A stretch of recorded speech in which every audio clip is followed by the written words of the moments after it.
पितामह ने 5 पांडवों को उपदेश दिया। सबसे पहला उपदेश दिया दान धर्मान। राजा बन गए, धन की कमी नहीं। भगवान प्रचुर मात्रा में धन जब दे तो एक बात याद कर लेना, क्या धन की 3 गति होती है। धन की केवल 3 गति है, दान भोगोस नास्तेयम। पहली गति है धन की दान करो।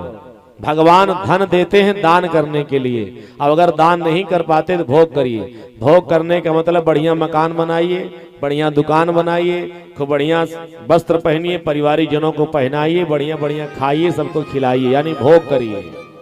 अब अगर भोग भी नहीं किए और दान नहीं किए तो तीसरी गति है नाश हो जाने की। बोले भक्तवत्सल भगवान की। कितने लोग अपने धन को 1 लाख का 2 लाख, 2 लाख का 4 लाख, 4 लाख का 8 लाख, 8 लाख का 16, 16 का 32, 32 का 64 करने में लगे। केवल धन को बैंक बैलेंस बढ़ाने में लगे हैं। ऐसी मानसिकता वाले इस कथा से शिक्षा लेकर के जाएं, जिनके परिवार में केवल धन बढ़ता है, बहुत जल्दी उस परिवार का विनाश हो जाता है। अब आपके धन के साथ आपके परिवार का विनाश होगा। क्यों? क्योंकि भागवत कथा कहती है हमारे आपके जीवन में जितना धन बढ़े उतना धर्म भी बढ़ना चाहिए। अकेले धन को 4 लाख से 8, 8 से 16 बढ़ाओगे तो जीवन का विनाश होगा। रात्रि में कितने लोग करोड़पति बन के सोते हैं। अब भगवान की भृगुटी जब टेढ़ी हो जाती है ना, तो सुबह होते ही खाकपति बनने में समय नहीं लगता, याद रखना। कितने न जाने कितने हाथी नसीन के परिवार पर दृष्टि डालिए।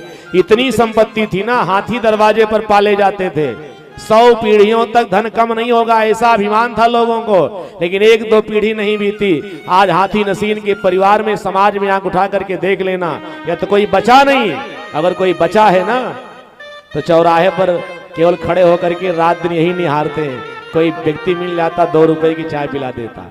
कहां चला गया सारा धन? संपत्ति कहां चली गई? धन की केवल 3 गति है। हमारे गुरुदेव कहा करते थे, भगवान अगर धन दे तो माला वाले को दो। जो लोग दिन भर राम नाम का जप कर रहे हो, अब माला वाले से बचाओगे ना तो आला वाले को देना पड़ेगा। बोले भक्तवत्सल भगवान की। तो जाके डॉक्टर को दीजिए। जिसने माला वालों को नहीं दिया, याद रख लेना, हर हफ्ते डॉक्टर के यहाँ चक्कर लगाना पड़ता है। अब माला वाले को 1100, 2100 और 101 दे दोगे ना तो बहुत आशीर्वाद पाओगे। और किसी डॉक्टर के चक्कर में फंसोगे ना, पूरी संपत्ति बिक जाती है। करोड़ों की संपत्ति समाप्त हो जाती है। एक से एक असाध्य बीमारियां हैं, परिवार निर्धन हो जाता है, भिखारी बन के लोग रोड पर आ जाते हैं।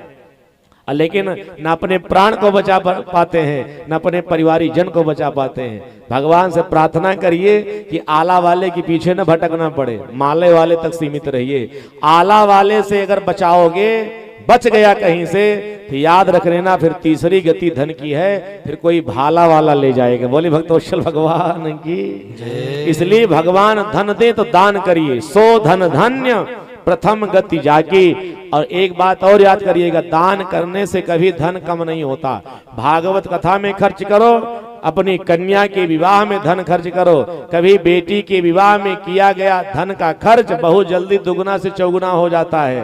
भागवत कथा में खर्च किया गया धन बहुत जल्दी 10 गुना बढ़ करके मिलता है। इसलिए कभी भी कथा भागवत के अनुष्ठान में हमको आपको दिल खोल करके दान पुण्य करना चाहिए। इसलिए संत जन कहते, तुलसी पंछी के पिए और घटे न सरितानी, और दान दे धन ना घटे, जो सहाय रघुबीर। इसलिए दान करने से कभी धन कम नहीं होता, इसको याद कर लेना।